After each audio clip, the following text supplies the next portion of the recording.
శ్రీమాత్రే నమ. జయ గురు దత్తాత్రేయ నమ. ఈ వీడియోలో మనం కర్కాటక రాశి వారికి ఫిబ్రవరి 16 నుంచి 22 మధ్యలో జరగబోయే వార ఫలాలు పరిశీలిద్దాం. కర్కాటక రాశి వారికి లాభస్థానంలో గురుగ్రహ గమనం చాలా వరకు మీరు చేస్తున్నటువంటి ప్రయత్నాలకి, ఆధ్యాత్మిక కార్యక్రమాలకి చాలా గొప్పగా సహకరించడం జరుగుతూ ఉంటుంది. మీరు ఎటువంటి ఇబ్బందుల్లో ఉన్నా, ప్రమాదంలో ఉన్నా, చికాకుల్లో ఉన్నా ఎవరో ఒకరు తప్పనిసరిగా సమయానికి దేవుడు పంపినట్టు వచ్చి మిమ్మల్ని ఆ ఇబ్బంది నుంచి బయటపడవేయడం జరుగుతూ ఉంటుంది. అయితే ఇప్పుడు ఈ సమయంలో ఒక 3 గ్రహాలు అష్టమ స్థానంలో సంచరించడం వల్ల ఏమవుతుందంటే, ప్రత్యక్షంగా మీకు సహకరిస్తూనే మీకు మీ కోడాలనే ఉండి పరోక్షంగా మిమ్మల్ని ఇబ్బంది పెట్టాలనే ప్రయత్నం చేసే శత్రువులు ఎక్కువగా రావడం జరుగుతూ ఉంటుంది. ముఖ్యంగా కుటుంబ స్థానంలో కుటుంబ స్థానాధిపతి అయినటువంటి రవి అష్టమ స్థాన సంచారం వల్ల మీ కుటుంబ సభ్యులే, మీ శ్రేయోభిలాషులే మీకు పోటీగా రావడం జరుగుతూ ఉంటుంది. వారి వల్ల మీరు కొన్ని అనుకోని ఇబ్బందులు ఎదుర్కోవడం జరుగుతుంది. ఏదైనా ఎవరిని నమ్మాలి, ఎవరిని నమ్మకూడదు అన్నటువంటి గుణపాఠం ఈ సమయంలో మీకు రావడం జరుగుతుంటుంది. బట్ ఏదైనా కొన్ని ఇబ్బందులు, అపవాదులు అంటే ప్రభుత్వ అధికారుల వల్ల కానీ, రాజకీయ నాయకుల వల్ల కానీ, లేదంటే మీ యొక్క దగ్గర బంధువుల వల్ల కానీ కొన్ని అవమానాలు ఎదుర్కోవడం జరుగుతూ ఉంటుంది. బుధుడు కూడా అక్కడ ఉండడం వలన ఆర్థిక పరంగా కొంత నష్టం కూడా వచ్చే అవకాశం ఉంది. గతంలో మీరేదో ఎవరి దగ్గర డబ్బు తీసుకొని చెల్లించేసాం, వాళ్ళకి తిరిగి ఇచ్చేసాం అనుకుంటారు. బహుశా ఇచ్చి ఉండొచ్చు కూడా, కానీ అది కొన్నాళ్ళ తర్వాత ఇప్పుడు దాన్ని మీరు కరెక్ట్గా పేమెంట్ చేయలేదని, కొన్ని ఇన్స్టాల్మెంట్లు బకాయి ఉన్నాయని మీకు ఏదైనా నోటీస్ రావడం కానీ, వారి నుంచి ఏమైనా మీకు సమాచారం రావడం కానీ జరిగే అవకాశం ఉంది. ఏదైనా మొత్తం మీద ఆర్థిక వ్యవహారాలు కరెక్ట్గా ఉండకపోవడం వల్ల మీ యొక్క అకౌంట్స్ లాభ నష్టాలు సరిగ్గా బేరీ చేసుకోకపోవడం వల్ల కొన్ని ఇబ్బందులు అధికారుల వల్ల వచ్చే అవకాశం ఉంది. వారి స్థాయిని బట్టి ఇదే సమయంలో ఏదైనా ప్రభుత్వ అధికారులు మీ యొక్క సంస్థలపై రైడ్ చేయడం కానీ, ఇన్కమ్ ట్యాక్స్, జిఎస్టీ, ఈడీ వంటి సంస్థల ద్వారా ఇబ్బందులు, రైడ్స్ లాంటివి జరిగే అవకాశం ఉంది. కాబట్టి చాలా వరకు మరి ప్రస్తుతం ఈ అష్టమ శని ప్రభావం ఉండడం, అష్టమంలో రవిగ్రహ సంచారం, బుధుడు కూడా అక్కడ ఉండడం వల్ల అకౌంట్స్లో ఉన్నటువంటి లోపాల వల్ల, మీ యొక్క పనివారు అశ్రద్ధ చేయడం వల్ల, మీరు సకాలంలో ట్యాక్సులు చెల్లించకపోవడం వల్ల ఇటువంటి ఇబ్బందులు వచ్చే అవకాశం ఉంటుంది. కాబట్టి చాలా వరకు వాటిని సరిదిద్దుకుంటే చాలా వరకు మంచిది. బట్ ఏదైనా ఒక సూచన, జాగ్రత్తగా ఉండడం అన్నది ఎవరికైనా మంచిది కాబట్టి జాగ్రత్తగా ఉండండి. దాని తర్వాత ముఖ్యంగా భాగ్యస్థానంలో మరి రాహువు, శుక్రగ్రహాల కలయిక ఉండడం వల్ల చాలా వరకు ఏదైనా దూర ప్రాంతంలో ఉన్నటువంటి విలాసవంతమైనటువంటి కేంద్రాన్ని దర్శించి అక్కడ కొద్ది రోజుల పాటు మీ యొక్క సంతోషంగా, ఆనందంగా గడిపే ప్రయత్నం జరుగుతూ ఉంటుంది. అంటే చాలా వరకు మీ యొక్క ప్రస్తుత సమాజానికి దూరంగా మీ యొక్క ఆలోచనలు, మీలో ఉన్నటువంటి కోరికలు తీర్చుకునే విధంగా అది చాలా వరకు రహస్యంగా ఏవైనా కార్యకలాపాల్లో పాల్గొనడం, మీకు నచ్చిన విధంగా, మీ మనసు చెప్పిన విధంగా కొంత ఎంటర్టైన్మెంటు, చిన్న చిన్న బలహీనతలు మీరు ఎంజాయ్ చేయడం జరుగుతూ ఉంటుంది. మరి ఏదన్నా భాగ్యస్థానంలో శుక్రరాహుల కలయిక చాలా వరకు కొంత ధనాన్ని అనవసర ఖర్చులకో, విచ్చలవిడిగా ఖర్చు పెట్టడానికో జరిగే సూచనలు ఉన్నాయి.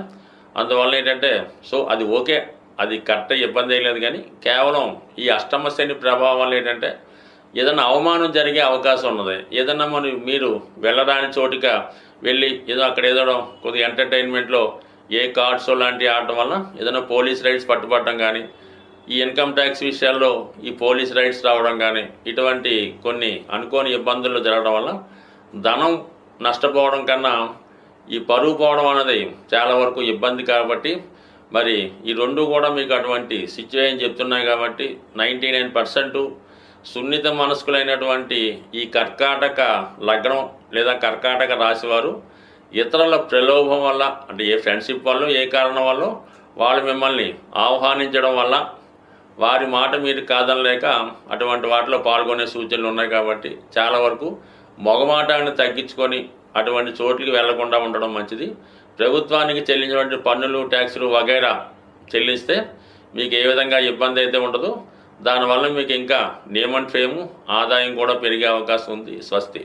సాధారణంగా గ్రహస్థితి మనకి అనుకూలించినప్పుడు, గ్రహాల స్థితి బాగలేకుండా ఇబ్బందులు పడుతున్నప్పుడు ఏ ఒక్క గ్రహం గురించో మనకి ఈ ఇబ్బందులు వస్తున్నాయి అనుకోకుండా సుమారుగా అన్ని గ్రహాల ప్రభావం నుంచి బయటపడడానికి సాధారణంగా కొన్ని మంచి కార్యక్రమాలు చేయడానికి మన పెద్దవాళ్ళు నిర్ణయించడం జరుగుతూ ఉంటుందన్నమాట.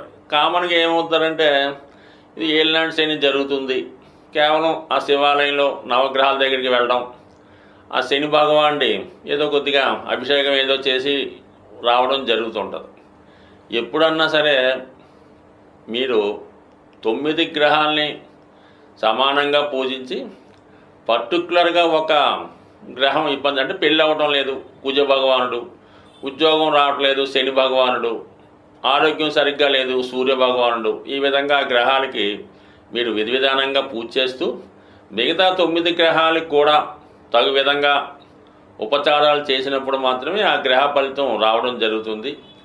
ఏ ఒక్క గ్రహాన్ని నెగ్లెక్ట్ చేసినా కూడా మిగతా గ్రహాల ప్రభావం ఖచ్చితంగా మీ మీద పడుతుంది. కాబట్టి వీటన్నిటికీ బదులుగా ప్రతీ నెల కొన్ని పండగల లాంటివి రావడం జరుగుతూ ఉంటుంది.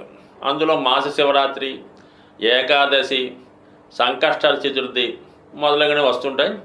అవి విధి విధానంగా ఫాలో అవ్వడం వల్ల ఏ గ్రహాలు అన్ని గ్రహాలు కూడా మీకు సమానమైనటువంటి ఫలితాన్ని ఇవ్వడం జరుగుతుంటుంది. మరి ఇప్పుడు మనకి ఈ వారం ప్రారంభంలో 16వ తారీఖున వస్తున్నటువంటి ఈ సంకష్టాల చతుర్థి రోజు విఘ్నేశ్వరుడి యొక్క అభయం ఉంటే, విఘ్నేశ్వరుడి యొక్క అనుగ్రహం ఉంటే సమస్త గ్రహాలు అనుకూలించాలని ఈ శివపార్వతులు మరి విఘ్నేశ్వరుడికి ఇచ్చినటువంటి వరం. కాబట్టి ఈ సంకష్టాల చతుర్థి పూజ చేయకుండా మీరు మాస శివరాత్రి చేసిన ఫలితం ఉండదు, ఏకాదశి చేసిన ఫలితం ఉండదు, మహాశివరాత్రి అన్న ఫలితం ఉండదు. అందుకని ముందుగా మరి ఈ నెలలో వస్తున్నటువంటి మహాశివరాత్రి యొక్క పుణ్యఫలం మీకు సంపూర్ణంగా దక్కాలంటే రేపు వచ్చినటువంటి సంకష్టాల చతుర్థి రోజు విఘ్నేశ్వరుడి యొక్క అనుగ్రహం కోసం వీలైనంత వరకు మీరు సొంతంగా కూడా చక్కగా వినాయకుడి ఫోటో ముందు గరికతో అర్చన చేసి మీకు వచ్చినటువంటి వినాయకుడు నామాలు చక్కగా చదివి దానికి ఒక బెల్లం ముక్క నైవేద్యంగా పెట్టి పూజ చేసుకోవచ్చు. అవకాశం ఉన్నవాళ్ళు మరి ఆలయంలో మరి ప్రదోష వేళ విఘ్నేశ్వరుడికి చేస్తున్నటువంటి అభిషేకంలో పాల్గొనడం జరుగుతూ ఉంటుంది.